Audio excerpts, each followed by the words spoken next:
Hello everyone, good morning. কেমন আছেন সবাই? আশা করছি সকলেই খুব ভালো আছেন। আর আপনাদের ভালোবাসা ও আশীর্বাদে আমরাও বেশ আছি। এখন বাজে সকাল ওই 6:30টার মতো। আর এখন থেকেই আমি আমার ব্লগটা স্টার্ট করলাম। উঠেছি অনেকটা আগেই। তার মধ্যে ছেলের টিউশন ছিল, ওকে খাইয়ে দাইয়ে টিউশন পাঠিয়ে দিয়েছি। আর বারটা তো সোমবার, আর এদিকে হাজব্যান্ড যাবে বাঁকুড়া। এবারে আর গাড়ি নিয়ে আসেনি, ট্রেনে এসছে। তো সেই জন্য ট্রেনে যেহেতু যাবে একটু পরে গেলেও অসুবিধা নেই। আর গাড়ি থাকলে ও আর কি একটু তাড়াতাড়ি যায়, যেহেতু ট্রেনের টাইম, ওকে ট্রেনের টাইমেই যেতে হবে। তো সেই জন্য ও এখনও ওঠেনি। এদিকে ছেলেও পড়তে চলে গেছে, তো সেই জন্য বাসি কাজগুলো তাড়াতাড়ি করে সেরে নিচ্ছি। আর এদিকে মায়ের মুখ ধোয়া হয়ে গেছে। তো মাকে বললাম যে মা, দুয়ারটা শুকিয়ে যাবে, আপনি একটু ফ্যানটা দিয়ে দিন। তো মা তারপরে ফ্যানটা দিয়ে মানে চা খাওয়ার জন্য বসলো আর কি। আমি বললাম ঠিক আছে, আমি ঘরদোরগুলো ভালো মতো করে মুছে নিই, তো তারপরে আপনাকে চা করে দেব। তো তারপরে আর ভিডিও শ্যুট নেওয়া হয়নি, মাকে চা করে দিয়েছিলাম। আমার স্নান সারা হয়ে গেছে, ঠাকুর সেবা দেওয়া হয়ে গেছে। এখন আমি চলে এসেছি ওই যে জামা কাপড়গুলো সমস্তটাই ভাঁজ করে নেব। সমস্তটাই খাটের ওপর ওই যে মেলা রয়েছে, এগুলো সবটাই আগের দিন কাচা হয়েছে। তো সবগুলো ভালো মতো শোকায়নি। আর শোকালেও না, আমি এখানে আর কি ভালো মতো করে মেলে রাখি। না হলে এক জায়গায় জড়ো করে রাখলে বাজে লাগে, আবার যে গোছ করে রাখবো সেটাও হয়ে ওঠে না। তো সেই জন্য খাটের ধারে ধারে রেখে দিই। আর সকালে ভাঁজ করে একদম ওর ব্যাগের মধ্যে দিয়ে দিই। তো এদিকে ছেলে চলে এসেছে টিউশন থেকে, আর ওর বাপিও উঠে পড়েছে। তো সেই জন্য বিছানাটা আগে ভালো মতো করে গুছিয়ে নিলাম। তো তারপরে আর কি জামা প্যান্টগুলো নামিয়ে নিচ্ছি। আর ছেলের স্কুল ড্রেসটা কেচে দিয়েছিলাম, তার সাথে ওর বাপির কয়েকটা সাদা গেঞ্জি ছিল, সেইগুলো একটু উজালা দিয়ে দিয়েছিলাম। তো সেই জন্য ছেলের জামাটা রেখে দিলাম, আর এই গেঞ্জিগুলো নিয়ে নিলাম। এবার সমস্তগুলোই ভাঁজ করে ওর ব্যাগের মধ্যে রেখে দেব।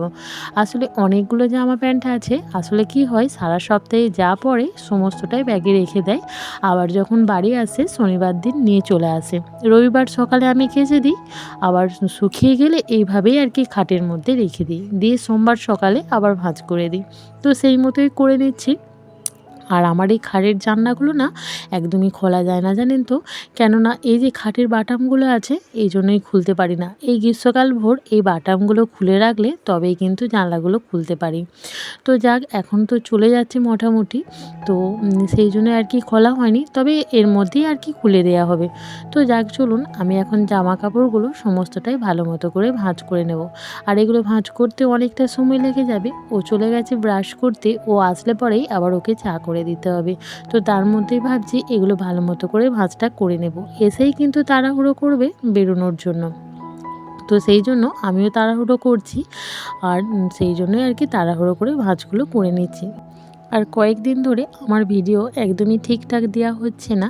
আসলে কি হয়েছে, ছেলের না সামনে এক্সাম, তো সেই জন্য ওকেও একটু সময় দিতে হচ্ছে। তো সেই জন্য সবসময় ভিডিও শ্যুট আমি করতে পারছি না। তো তার জন্য আপনাদের কাছে ক্ষমা চেয়ে নিচ্ছি।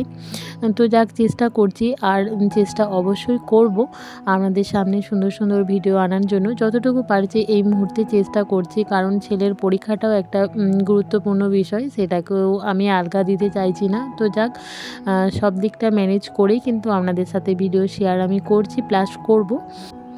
তো তারপর দেখুন ছেলে এসে শুয়ে পড়লো আমার পাশটায়। তো ওই জন্য ওকে আমি একটু বকা দিই যে কেন তুমি শুয়ে পড়লে, তুমি তো বইটা নিয়ে বসতে পারতে, তোমার সামনে পরীক্ষা। তো এসবই বলছি আর ওকে বকা দিচ্ছি। তো যাক, তারপর দেখছি একটা প্যান্ট এখনও নেওয়া হয়নি, তো সেটাই আর কি নিয়ে নিচ্ছি। সবগুলো ভালো মতো করে ভাঁজ করে দেবো। এমন হয় আমার তো সকালের দিকটা কাজের তাড়া থাকে, অনেক সময় না অনেক কিছুই দিতে ভুলে যাই। আবার ও ওখানে গিয়ে আবার আমাকে একটু বকা দেয় যে তুমি এটা দাওনি কেন, বিশেষ করে না টর্চটা দিতেই বেশি ভুলে যায়।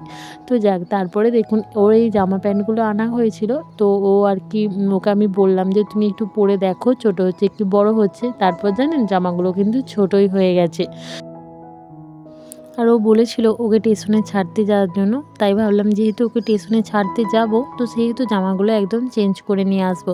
তো সেই জন্য আর কি চলে এসেছি জামাগুলো নিয়ে। তবে জানেন আমি কিন্তু নিতে ভুলে গিয়েছিলাম। তো তারপর ও আবার বাড়ি এসেছিল, ওর কিছু জিনিস ভুলে গিয়েছিল। তো তখনই আবার ওকে ফোন করে বললাম যে এই ব্যাগটাও নিয়ে আসো, তাহলে আমি একদম চেঞ্জ করে নেব। তো যাক, এখন দেখুন আমি স্টেশনে চলে এসেছি। তো তারপর দেখুন ও ওখানে চা খাচ্ছে আর আমি দাঁড়িয়ে আছি। তো যাক, আমি আর বেশিক্ষণ দাঁড়াবো না, আমি আর কি চলে যাব, কারণ আমার অনেক কাজ আছে। সকালবেলায় তো বাড়িতে প্রচুর রকমের কাজ থাকে, তো ওকে স্টেশনে দিয়েই আমি আর কি চলে যাব। তো একটু ওয়েট করছি ওর কাছে কিছু নেওয়ার জন্য, তো আসলে নেব তারপর বেরিয়ে যাব। তো এখনও স্টেশনে প্রচণ্ড পরিমাণে ভিড় হয়ে যাবে, তো সেটা আর আপনাদের দেখাতে পারলাম না। আমার কাজের জন্য আমি চলে আসলাম। এদিকে দেখুন জামা চেঞ্জ করার জন্য আমি দোকানে চলে এসেছি। তো একটা জামা খোলা হয়েছিল আর এই জামাটা খোলা হয়নি, যেহেতু একই সাইজ, এটা হয়নি যখন আশা করছি এটাও হবে না, তো সেই জন্যই আর কি আরোটা ভাঁজটা খোলা হয়নি। আর এদিকে সামনে পয়লা বৈশাখ, দোকানে কিন্তু সম্পূর্ণ ওরা রেডি হচ্ছে নতুন খাতা করার জন্য। তো ওরা গ্রাম অনুযায়ী কার্ড সাজাচ্ছে, আর এদিকে আমাকে জামাগুলো দিয়ে দিয়েছে পছন্দ করার জন্য। তো এইগুলোর মধ্যে কোনটা নেব ভেবে আর পায় না। ওকে ছবি পাঠালাম, তো যাক ও আর কি বেছে দেবে। তো তারপর ফাইনালি নিয়ে আমি বেরিয়ে পড়েছিলাম। তো যাক, অনেকক্ষণ আপনাদের সাথে বকবক করলাম। আমার ভিডিওটা কেমন লাগলো অবশ্যই কমেন্টে জানাবেন, আর ভালো লাগলে একটি লাইক করে দেবেন এবং সাবস্ক্রাইব করে আমার ছোট্ট চ্যানেলটির পাশে থাকবেন।